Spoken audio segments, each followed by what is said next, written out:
And KVGC News Time is now 7 minutes after the hour. Time for a look at the news for Monday, the 17th day of July for 2017. In the news for this Monday, it was a busy weekend for Amador County law enforcement and emergency crews. On Saturday, the Amador County Sheriff's Office responded to the report of a 77-year-old man at risk who had reportedly walked away from his residence in the New York Ranch Ridge Road area. A code red notification was launched by the sheriff's office, and a few hours later, deputies found the man visiting at a neighbor's home. Then on Saturday evening around 9:30, deputies and local fire companies rescued an injured man at Electra near the lower dam on the Calavera side. Jackson fire crews were able to set up a series of ropes and a litter to bring the man across the river to safety. PG&E lowered the flow of the river to aid in rescuing the injured man. Now, we had a call earlier after the 6 o'clock news asking what a litter is, and a litter is, I guess you could call it that caged looking, what do they call them, stretchers, that they put them in. You see ski patrols use them a lot. That's what a litter is. It's one of those types. So they put them in and they brought him across the river on the ropes in that. So Gotcha. there we go.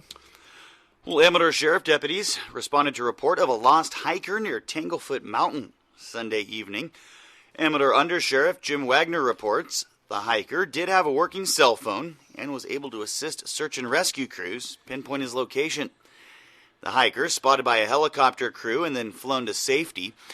Earlier in the afternoon, a search and rescue began at Salt Springs Reservoir for an injured kayaker with a possible dislocated shoulder.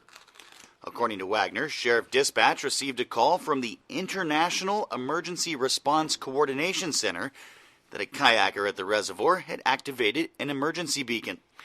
The IERCC reported 2 subjects involved in an accident.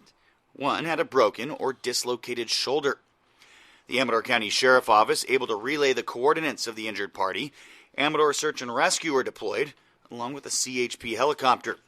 The injured kayaker was located, flown to Barton Hospital in Lake Tahoe for treatment. And CAL FIRE reports the Quail Fire that burned between Highways 12 and 26 near La Contenta Golf Course is 100% contained. CAL FIRE determined the 59-acre fire was started by a person using a push lawnmower and issued the responsible party a citation. The fire grew from 20 to 50 acres in a couple of hours and threatened 35 residents, forcing mandatory evacuation orders shortly after the fire broke out last Wednesday. Firefighters reported 100% containment by midday on Saturday. And the 2017 Counties Exhibit Awards announced Friday at the California State Fair. And again this year, Amador County takes home the gold.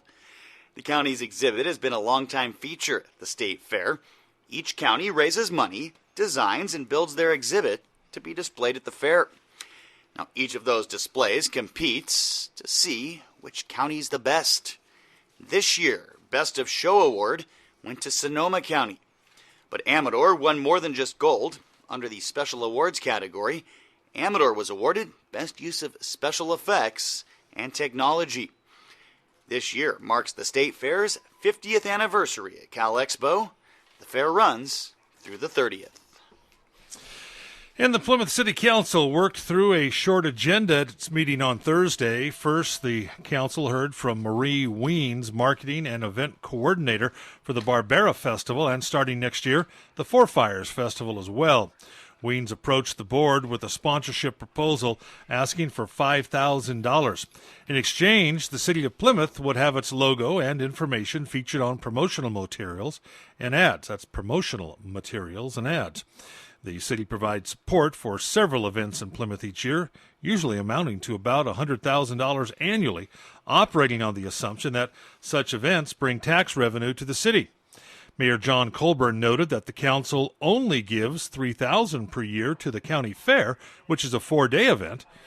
Eventually, the council came to the agreement, deciding to give $3,500 to the Barbera Festival. The other major item on the agenda was an update on the status of the roundabout project. City Manager Jeff Gardner told council members that closing Main Street to traffic in one direction for the 40 to 60 days of construction was an option to be considered and may save money that could be applied to other parts of the project. Jamie Lebenko of Prospect Cellars addressed the council, asking that they be thoughtful of tourism-based businesses like hers when making decisions about the construction, as it may have ill effects on local Plymouth business. Well, a Sacramento man killed in a big rig rollover Thursday on 49. According to Highway Patrol, at about 8:30, Michael Clark was driving a big rig with 2 trailers hauling asphalt from Carson Hill Rock Products in Angels Camp to a paving project on Highway 88 here in Amador County. Well, Clark was traveling northbound on 49 north of McCallamy Hill, descending the grade toward the Amador-Calaveras County line. CHP reports that Clark reached a speed of over 40 miles an hour, too fast for the truck he was driving on the steep curve roadway, lost control of the truck, which ran up an embankment along the east road's edge. As the truck and one trailer started to overturn back onto the road, Clark came out of the cab and was struck by the trailer as it overturned onto its left side. Clark suffered fatal injuries in the accident. Now, Highway 49 was closed from McCallamy Hill to the Amador County line for about 5.5 hours while the collision was being investigated and the spilled asphalt was being removed from the roadway. Drugs and or alcohol were not considered a factor in the collision. And applications are available to Calaveras Unified School District households regarding the free and reduced price meal program for the coming school year, which is just around the corner. Children are eligible for free or reduced price meals if the household income is less than or equal to the federal guidelines.